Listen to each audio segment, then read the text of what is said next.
নমস্কার, আমি হর্ষিত মজুমদার। আজকে আমরা এসেছি বর্ধমান জেলার কাষ্টকুটুম্ব গাছের এখন ভেজিটেটিভ স্টেজ। আমি এরকমভাবে প্রথম দেখলাম, মানে স্টেজটা আসবে এই সময় অন্তত একটা ইনসেকটিসাইড আর একটা হচ্ছে ফাঙ্গিসাইড দিতে হয়। তা বিশেষ করে এখন এই সময় যে রোগগুলো আসতে পারে, বিশেষ করে খোলা পচাটা তো আসতে পারে, তোমার যে ঝলসা রেগুলার যেটা সেটা আসতে পারে।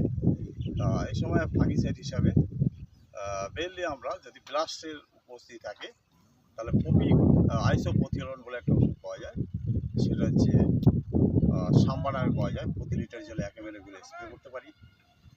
আর যদি আমাদের খোলা পচা বা খোলা ধসা থাকে সেখানে হচ্ছে নেটিভো বলে একটা ওষুধ, এটা হচ্ছে ট্রাইফ্লক্সিস্ট্রবিন আর টেবুকোনা জলের মিশ্রণ। এটা প্রতি লিটার জলে 1 ml। আর পোকার মধ্যে এই সময় মাজরা পোকা যদি থাকে তার জন্য আমাদের এখন আর জৈব ওষুধ দিয়ে কোনো কাজ হবে না। রাসায়নিক ওষুধ হিসাবে আমরা যেটা হচ্ছে কাটা হাইড্রোক্লোরাইড প্রতি লিটার জলে 2 গ্রাম গুলে স্প্রে করতে পারি।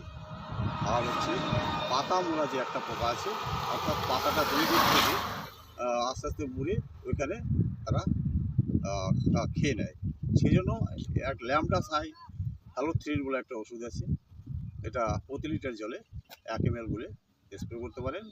আর একটা হচ্ছে শোষক পোকা আসতে পারে।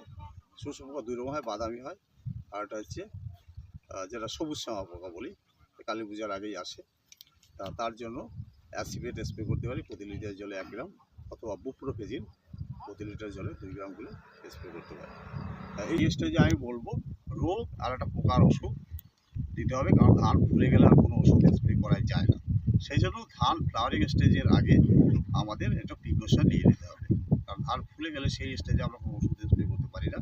সেই জন্য প্রিকশন হিসাবে আমার একটা কীট মারার একটা ওষুধ, বিশেষ করে শোষক পোকা এই সময় আসে, আর রোগের একটা ওষুধ যেটা হচ্ছে ডেক ব্লাড, যেটা হলে কী হবে, ধানটা গাছটা খাড়া হয়ে থাকবে, মনে হচ্ছে লাল হয়ে গেছে, পেকে গেছে, অথচ ওর মধ্যে কোনো দানা থাকবে। সেই জন্য একটা মোটামুটি ব্লাস্টের যেটা আমি বললাম আইসোপথিওলন, যেটা হচ্ছে সাম্বা বা ফুজি অন্যায় পাওয়া যায়, সেটা স্প্রে করতে পারে। যাই হোক, সবাইকে অসংখ্য ধন্যবাদ জানিয়ে আমি আমার বক্তব্য এখানে শেষ করলাম।